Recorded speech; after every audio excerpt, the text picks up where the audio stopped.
नमस्ते। कभी ऐसा महसूस हुआ है कि जो फैसले हम ले रहे हैं वो असल में हमारे हैं ही नहीं। लगता है जैसे सब कुछ मजबूरी में कर रहे हैं। आज हम इसी सोच को कि कोई चारा नहीं था थोड़ा कुरेद कर देखेंगे। मेरे पास कोई और चारा नहीं था। सुनी सुनी लगती है ना ये लाइन। हम सब ने कभी ना कभी तो बोली ही है। एक तरह से अपने कामों को सही ठहराने का ये सबसे आसान तरीका जो है। पर एक मिनट रुकिए, क्या ये वाकई सच है? क्या हम सच में कभी इतने बेबस होते हैं कि हमारे पास कोई विकल्प ही ना हो, या ये सिर्फ जिम्मेदारी से बचने का एक बहाना है? चलिए पता करते हैं। तो सबसे पहले ये जो सोच है ना कि मुझे करना पड़ा, इसको थोड़ा समझते हैं। क्या ये सच में कोई मजबूरी है या बस एक वहम? जब हम कहते हैं ना, मैं चाहता तो नहीं था लेकिन करना पड़ा, तो ऐसा लगता है जैसे हमारे हाथ में कुछ है ही नहीं, जैसे हम तो बस हालात के शिकार हैं। पर क्या ये पूरी कहानी है? चलिए इसी सोच की तह तक चलते हैं। तो अगर मजबूरी एक मिथक है, तो फिर सच क्या है? सच है चुनाव।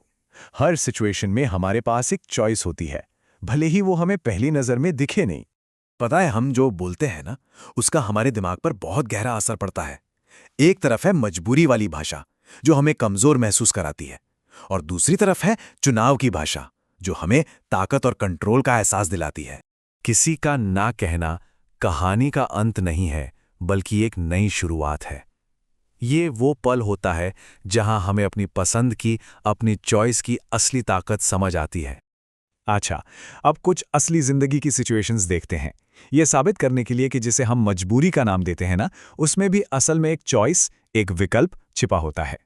मान लीजिए एक बहुत ही कॉमन सिचुएशन है। एक तरफ आपकी अपनी कोई इच्छा है और दूसरी तरफ किसी अपने की खुशी। अब ये क्या है, मजबूरी या एक चुनाव? अब देखिए, यहाँ दो रास्ते साफ दिखते हैं और दोनों के अंजाम भी अलग अलग हैं। या तो हम अपनी मर्जी करें और सामने वाला नाराज हो जाए, या फिर हम उनकी बात मान लें और रिश्ते में शांति बनी रहे। ये पूरा खेल बस प्रायोरिटीज का है। बस ये सोचने का तरीका ही ना पूरी सिचुएशन को बदल देता है। किसी को खुश करना फिर मजबूरी नहीं लगती, बल्कि अपनी शांति और सुकून को प्रायोरिटी देना लगता है। हम उनकी खुशी इसलिए चुनते हैं क्योंकि कहीं ना कहीं उसी में हमारी भी खुशी होती है। ठीक है, अब सिचुएशन को थोड़ा और सीरियस बनाते हैं। सोचिए, ऑफिस में आपका बॉस आपको कुछ गलत, कुछ अनैतिक करने को कहता है। अब क्या? अब यहां क्या विकल्प है? साफ है कि यहां दांव पर बहुत कुछ लगा है। एक तरफ हमारे सिद्धांत हैं और दूसरी तरफ परिवार की जरूरतें। फैसला बहुत मुश्किल है, पर आखिर में है तो ये एक फैसला ही। बाहर से प्रेशर चाहे कितना भी क्यों ना हो, आखिरी फैसला हमारा होता है।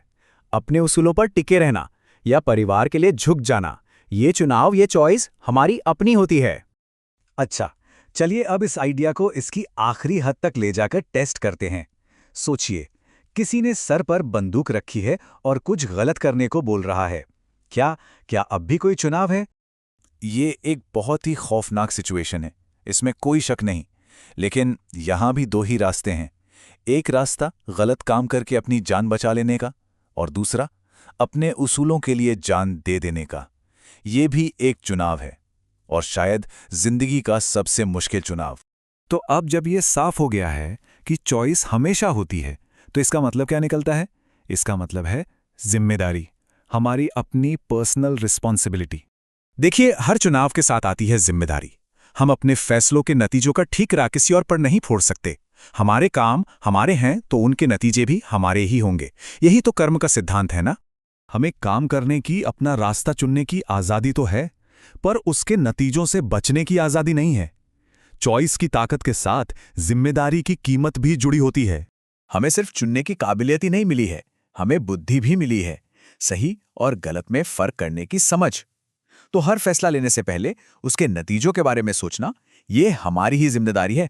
तो चलिए अब आखिरी हिस्से में ये देखते हैं कि चुनाव की इस सच्चाई को अपनाने से हमें असली आज़ादी और सेल्फ रिस्पेक्ट कैसे मिलती है। जब बात आती है उसूलों के लिए बड़ी से बड़ी चॉइस लेने की, तो इसकी सबसे बड़ी मिसाल हमें इतिहास में ही मिलती है, और वो मिसाल हैं भगत सिंह। सोचिए, उनके पास भी एक चॉइस थी। माफी मांगकर अपनी जान बचा सकते थे, या फिर देश के लिए हंसते हंसते फांसी पर चढ़ सकते थे। उन्होंने दूसरा रास्ता चुना, मुस्कुराते हुए। ये इस बात का सबसे बड़ा सबूत है कि इंसान की चुनने की ताकत उसके हालात से हमेशा बड़ी होती है। तो अगली बार जब भी मजबूर होने का एहसास हो, तो एक पल के लिए रुकना जरूरी है, उन छिपे हुए विकल्पों को देखना जरूरी है। क्यों? क्योंकि आखिर में हम वही बनते हैं जो हम चुनते हैं। हमारा अगला चुनाव हमारे बारे में क्या बताएगा?